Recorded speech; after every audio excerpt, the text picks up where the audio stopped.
pledge allegiance to the flag of the United States of America and to the republic for which it stands, one nation, under God, indivisible, with liberty and justice for all. Madam Clerk, can I have a roll call, please? Alderman Bowman. Present. Alderman Dahlman. Present. Alderman Milner. Present. Alderman Coburn. Here. Alderman Dickerson. Here. Alderman Long. Here. Alderman Stoll. Here. Alderman Stafford. Here. Mayor Hassey. Here, and we do have a quorum. We do not have any ceremonial matters tonight, so at this time I will open the floor to public participation. Anybody who has anything to bring before this board that is not already on our regularly scheduled agenda. Thank you. Put your answer.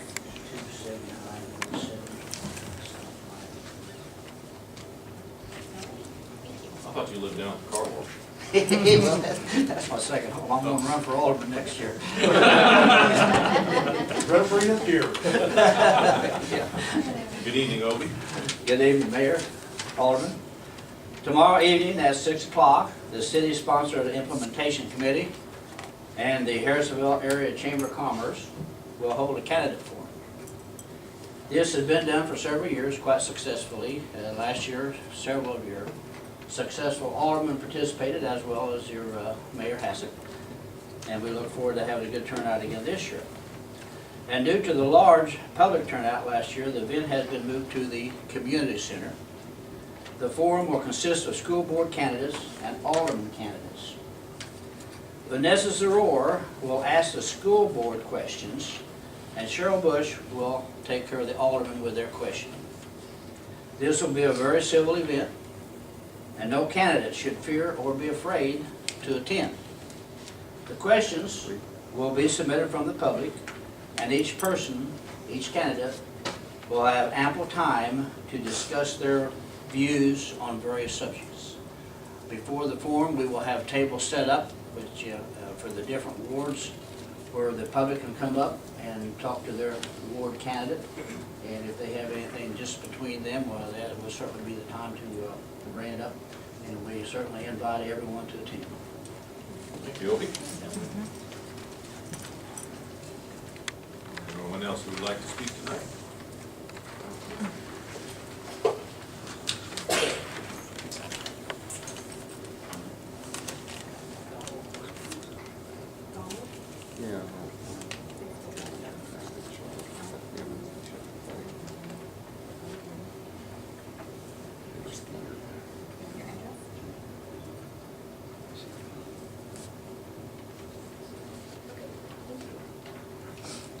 Good evening. Mayor, Alderman, I would like to have somebody from the police or somebody get a map made of this intersection out here, commercial. So we know which way we're supposed to be going. How do we get from point A to point B, like from Walmart over to Taco Bell or Walmart or Hardee's over to McDonald's or anything like that. But that center's right in there, how you gonna get there? So I'd like to have a map or some kind next meeting to show us how we're supposed to get anywhere. Mike, we have something that MoDOT can provide on how the traffic flow will be. I know there's U-turns that will be allowed in certain spots, but I don't know some of the logistics how. I know going from Hardee's to McDonald's would be challenging. Well, It'll be a series of turns. Yeah. McDonald's, you can't go north or west, Yeah. you have to go east or something. And if you go up 291, you can't get over to Kentucky Fried Chicken or Hardee's, No, I know if you're coming from like, you pull out of Hardee's or something to go up towards McDonald's and Walmart, I know with that light, they're going to have a legal U-turn, so you go up, you then go to the turn lane and U-turn to go into Taco Bell and all those. So that one logistically is not too bad. I mean, you just do an extra turn. As far as on Commercial Street going, if you want to go from Hardee's or Taco Bell across the street, you would probably have to go out, go up, U-turn. I mean, it's going to be a little more of a turn. Inconvenience.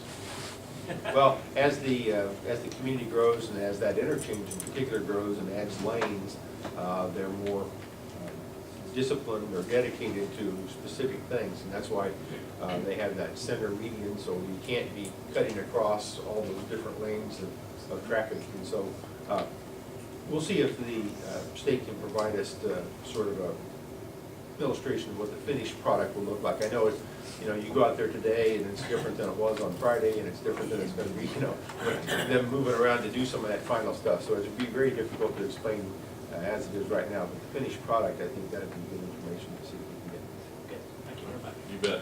Thank you. Anyone else have anything to bring up? Seeing no one, I will close the public participation, and we will move on to the approval of the minutes from March 7th, 2016. If we approve the minutes as written. I have a motion from Alderman Coburn and a second from Alderman Dickerson. All those in favor? Opposed? Minutes are approved. Moving on to our agenda items. Item A, we have a request to keep horses and chickens. We do. Ms. Jarman is in the audience, and so if you have any questions for her and her family, she has supplied the council with letters from her neighbors that are in support of her and her husband having the one horse, and at this time they have 9 chickens. They've had the horse and the chickens for quite a while. It's just recently came up that someone had contacted the animal control, and they went out there and let them know that they needed to come before the board for approval to continue to keep them. We don't, I mean, none of the neighbors have any complaints, correct?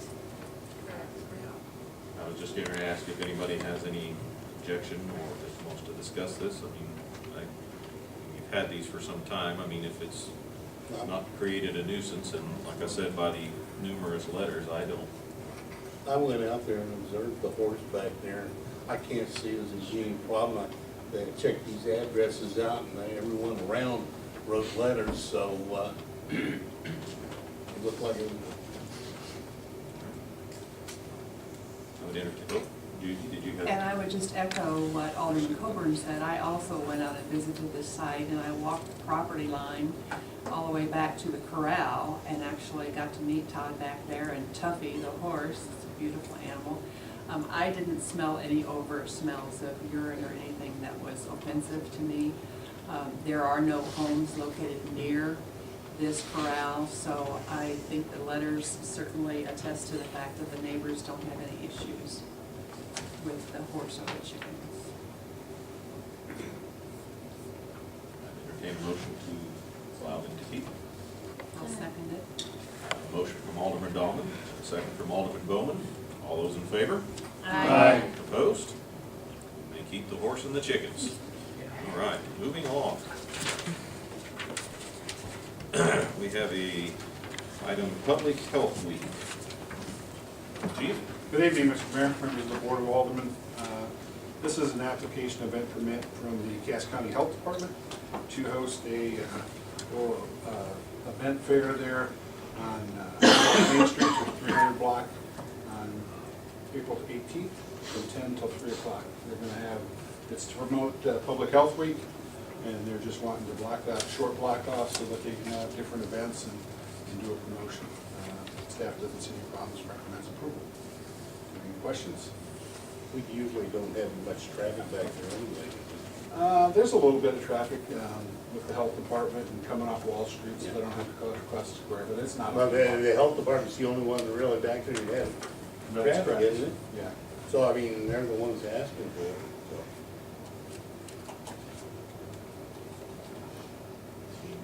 No more discussion. I'd entertain a motion to approve. We approve it. Second. Motion from Alderman Coburn, a second from Alderman Miller. All those in favor? Aye. Opposed? Public Health Week is approved. Moving on to the Burke District Festival event permit. This is our annual Burnt District Festival event permit. It's quite lengthy. There's about 16 or 17 requests I've gone through and actually 14 requests. I've gone through and explained each request, or what the city's portion of that request would be and how we would respond, the costs for providing that. I can go through one by one, or you can just ask questions. There aren't a whole lot of changes from years past. So it's up to you, what would you like me to do? Discussion. I have a question. Since our cost is approximated at $6,708.22, do we get any of the profits? We do not. If we're in partnerships with them and we provide, but we don't get any profit, right? We haven't in the past. Okay. Well, that was the only question I had.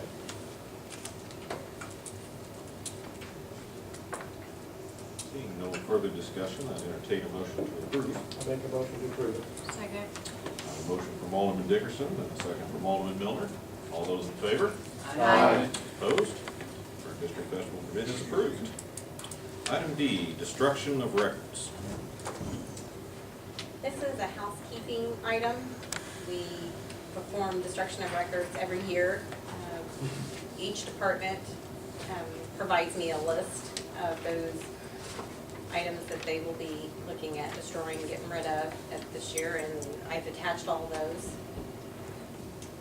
And that's basically it. Does anybody have any questions? Mr. Mayor, I'd like to table this until after the state auditors are done. Well, we don't have to do any shredding or getting rid of anything until after they're done, if that's what the board Yeah, well, that's would my like. concern. That's not a is problem. If there's something they might want to go back. I noticed some of these periods are about 2 to 3 years. Old, Some- you mean, yeah, because of the records retention, but we're, like I And- said, and no that's one- not a problem. And no one having been in that industry, I know sometimes you get on a trail Right. and you go back and then all of a sudden there isn't anything there. You're And that was my absolutely right. concern. Sure. That's Is there not a problem? Is there a problem waiting No. with the records?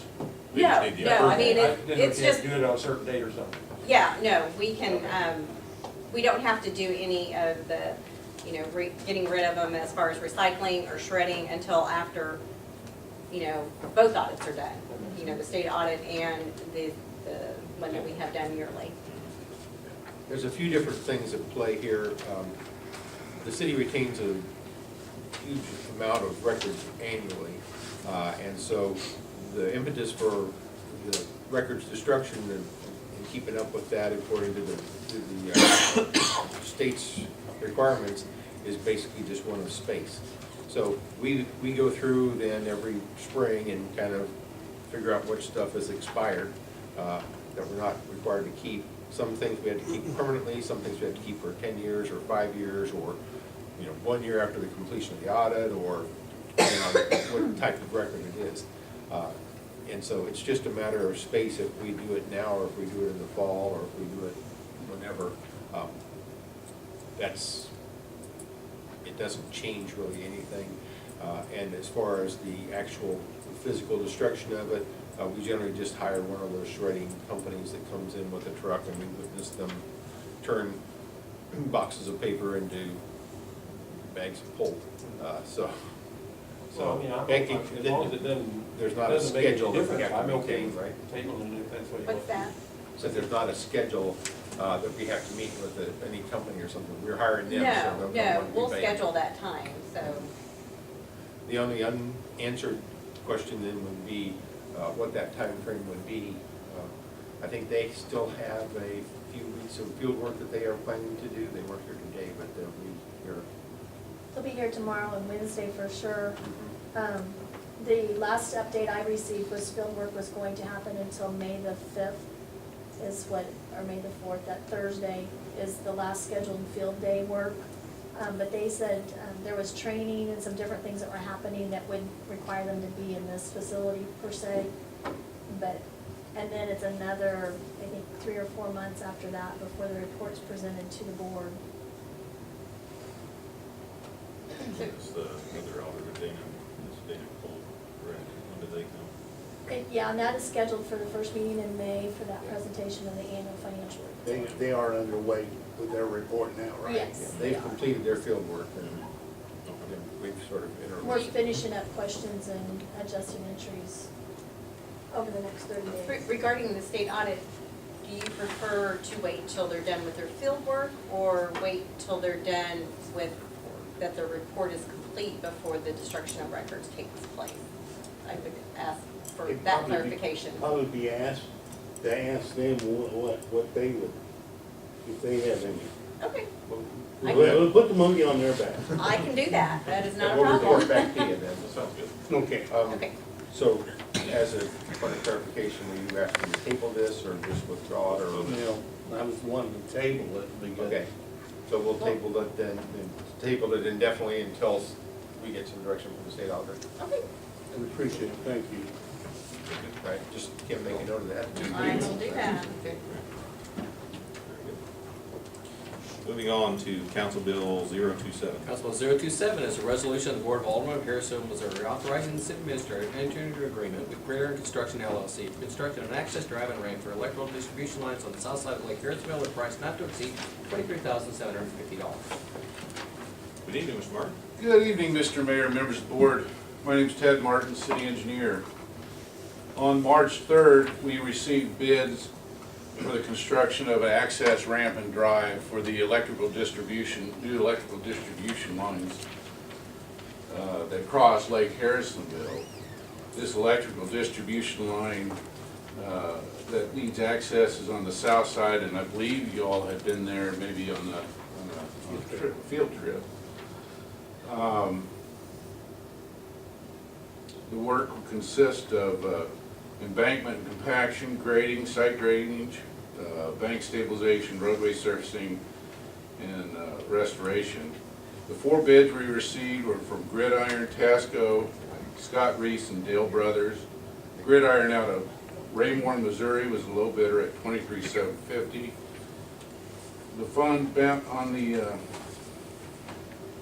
Lake Harrisonville electrical distribution project is $116,000. We request your approval to award. I've got a question, why, we've got one bid for $91,000. Was there some sort of a reason for them to? It's always a mystery why we have. I noticed the lowest bid was $23,750, and then that one is $67,623 more. Right. And it just made me kind of wonder, They're very proud of their work. well, either Were they that, offering something more, or what? either that, or if they didn't get their facts right, or what. You know, many times we see that, we'll see a really high bid on projects. It's not unusual. Typically, when I talk to contractors, I find out that they really don't need the work. That bid would be, if nobody else would bid it, and they happen to get it, and they could put on a whole new crew, hire a whole new system, equipment, rentals, and all that they don't currently have. Sometimes they do it out of courtesy, just out of respect to the client. But also sometimes they think they might just stumble onto an acre or two, so. You can see by the low bid, there wasn't much difference between the low bid and the second bidder. It was a very, very tight bid. Yeah, well, that, And so we're always pleased to see that. Seems like we hit the nail on the head on that one. and do we have any kind of a track record with this low bid? Gridiron is a relatively new contractor, and I checked out some of their references because they are a new contractor. And I can read you some of the projects if you're interested. They've done work in Blue Springs for new construction, including 17,000 cubic yards of fill and 1,000 tons of building pads. They've done Gabion basket wall for the city of Kansas City, Missouri. They've done some sewage treatment project as a sub with Leith and Sons in the city of Peculiar. And they've done work at Maple Woods Elementary School, including erosion control and filling and grading for the school improvement project. Can you tell us why they need to do this filling? Our equipment does not have the reach to access the new distribution lines. So that means our trucks, they have to be filled up so that Keith Thomas can reach the power line to hook it up. Is that correct? Exactly, that's the need. That's what the. No, there's quite a drop off there. Yeah. Yes, sir. Any other questions? Move we approve it. Second. Motion from Alderman Coburn, second from Alderman Dickerson. All those in favor? Aye. Opposed? Council Bill 027 becomes Resolution R015. Thank you, Ted. Council Bill 028. Council Bill 028 is an ordinance to amend Chapter 700, Section 700.800 and Section 700.810 of the Utilities Ordinance regarding the capacity investment recovery plan for the water and sewer utilities of the city of Harrisonville, Missouri. First reading of Council Bill 028. This is the ordinance that we discussed, change, we went over the change with the board in the last work session. And this ordinance and the one following, this is on the water sewer, the second ordinance is on the electric utility. You recall the water and sewer, we did a couple of things. Number one, we looked at the investments that are actually being made, that are being charged in this, and made sure we were limiting those things on the schedule to investments that actually increase the capacity of the system. And so that reduces those charges. And secondly, we applied it only in the cases where someone would have a change in the size of their water tap. If they could get along with the same meter and tap that they already have, even if they have a different use, we don't have any larger exposure. They may have more of a use, but they'll pick that up in their gallonage fees. And so those changes are reflected in this ordinance. And then I'll talk about the second one when we get to the electric side. But those are the changes that we all discussed and wanted to push. So, any questions? Doesn't this have, and this will have a bearing on the public hearings that were in the paper last week on, for the water plant, right? This isn't part of the water plant. These are just. Yeah, but it doesn't, any of the dealings with the state?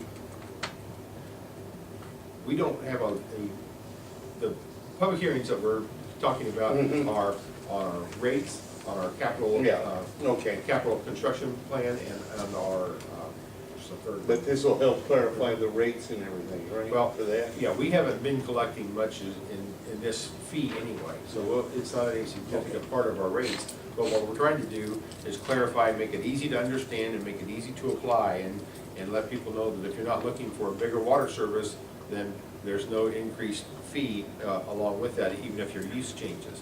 Only if you request or require, to move from a 1 inch to a 2 inch for something like that, then that you are impacting your capacity, and that's when this fee would apply. And as I said, we've also tightened up what those fees are.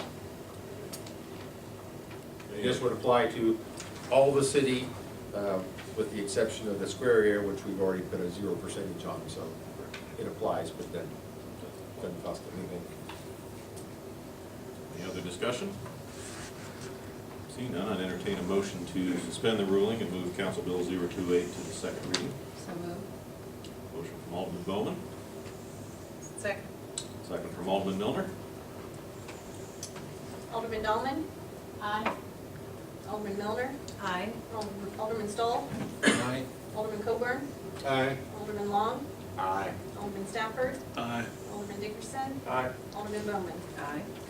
Second reading, please. Council Bill 028 is an ordinance to amend Chapter 700, Section 700.800 and Section 700.810 of the Utilities Ordinance regarding the capacity investment recovery plan for the water and sewer utilities in the city of Harrisonville, Missouri. Second reading, Council Bill 028.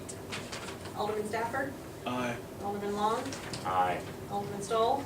Aye. Alderman Bowman? Aye. Alderman Milner? Aye. Alderman Dickerson? Aye. Alderman Coburn? Aye. Alderman Dahlman? Aye. And Council Bill 028 becomes Ordinance 03356. Council Bill 029. Council Bill 029 is an ordinance to amend Chapter 700, Section 700.820 of the Utility Ordinance regarding the capacity investment recovery plan for the electric utility in the city of Harrisonville, Missouri. First reading, Council Bill 029. This is a similar explanation and process. The actual implementation of the electric utility rates are different than the water and sewer ones. And in this case, the change on the electric utility It's dialed back down to 25% from 45%. But the rest of the discussion is the same like we had last night. So, questions? Seeing none, I'd entertain a motion to suspend the ruling and move Council Bill 029 to the second reading. So moved. Second. Motion from Alderman Dickerson, second from Alderman Long. Alderman Stoll, Aye. Alderman Milner, Aye. Alderman Coburn, Aye. Alderman Long, Aye. Alderman Dickerson, Aye. Alderman Bowman, Aye. Alderman Dahlman, Aye. Alderman Stafford. Aye. Second reading, please. Council Bill 029 is an ordinance to amend Chapter 700, Section 700.820, the Utilities Ordinance regarding the Capacity Investment Recovery Plan for the electric utility of the city of Harrisonville, Missouri. Second reading, Council Bill 029. Alderman Long, Aye. Alderman Bowman, Aye. Alderman Stoll, Aye. Alderman Alderman Dahlman, Aye. Alderman Milner, Aye. Alderman Dickerson, Aye. Alderman Coburn, Aye. Alderman Stafford. Aye. And Council Bill 029 becomes ordinance 03357. Alderman Committee reports. Alderman Bowman. I have no report this morning, Mr. Mayor. All right, thank you. Alderman Dahlman. Alderman Coburn. Quiet. Alderman Milner. Alderman Dickerson. Alderman Long.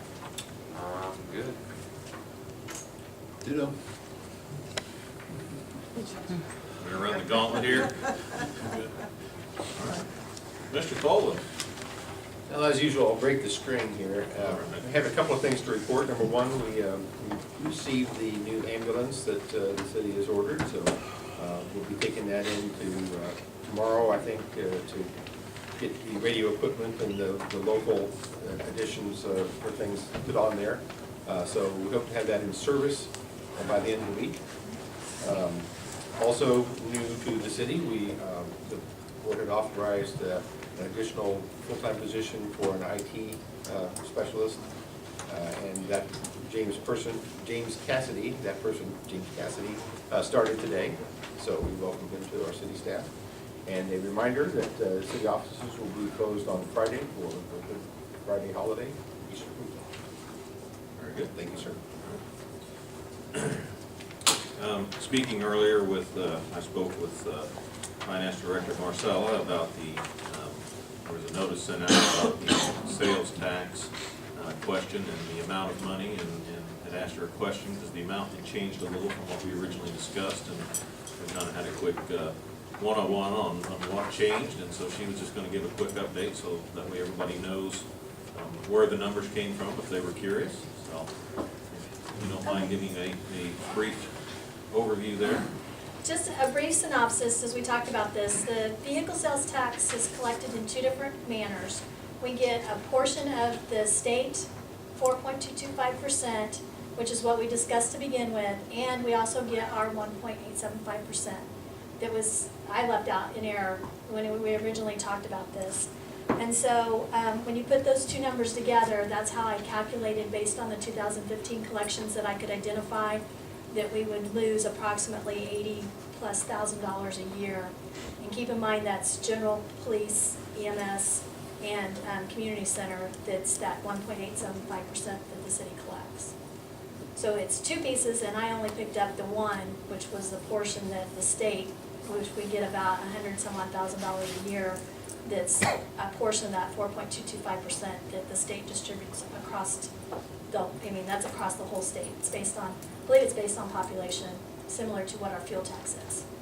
So, because I left out our piece, which is the bigger piece, I apologize for that mistake. And I know in the budget document that was approved, it talks about $100,000. Well, it's not quite that much money, or at least I couldn't identify quite that much money. And the state Department of Revenue has not identified quite that much money for the city of Harrisonville either. So. Very good. No, it's all right. Like I said, I just want to be sure everybody got clarification on that. Right. Because the other sum is in that big lump of That the $2 million sales plus, tax. Yeah, right. so it's a much different scenario when you start digging into that. So, well, thank you. I appreciate the explanation. Other item I have is I had a couple of people approach me asking about the codes enforcement. I want them to remind that our code enforcement is a complaint-driven system. That there is not to be somebody driving around right now that is currently looking for issues. If they do show up at a property and they are reporting on a violation or a complaint, and they do observe something else, they do report that at the time. But currently it is not our policy to be actively looking for codes, enforcement violations. One gentleman did say he had his father up at the house, and that they had pulled up. He was parked off in the grass a little bit, and the gentleman pulled up and told him he needed to move his car because it was in the grass. I don't know why that happened, but that should not be happening. So I just want to remind everybody that that is how our codes are currently structured. That is all I have for this evening. We do not have media here this evening, so at this time, we need to adjourn to executive tonight for personnel. Okay. Please. I move that the Board of Aldermen go into closed session pursuant to the following sections of the revised statutes of Missouri, section 610.0213, to discuss personnel matters. Need a second, please. Second. From Alderman Miller. Alderman Bowman. Aye. Alderman Dahlman. Aye. Alderman Coburn. Aye. Alderman Miller. Aye. Alderman Dickerson. Aye. Pardon me? Okay. Alderman Long. Aye. Alderman Stoll. Aye. Alderman Stafford. Aye. And we are adjourned to executive session. Thank you, everyone.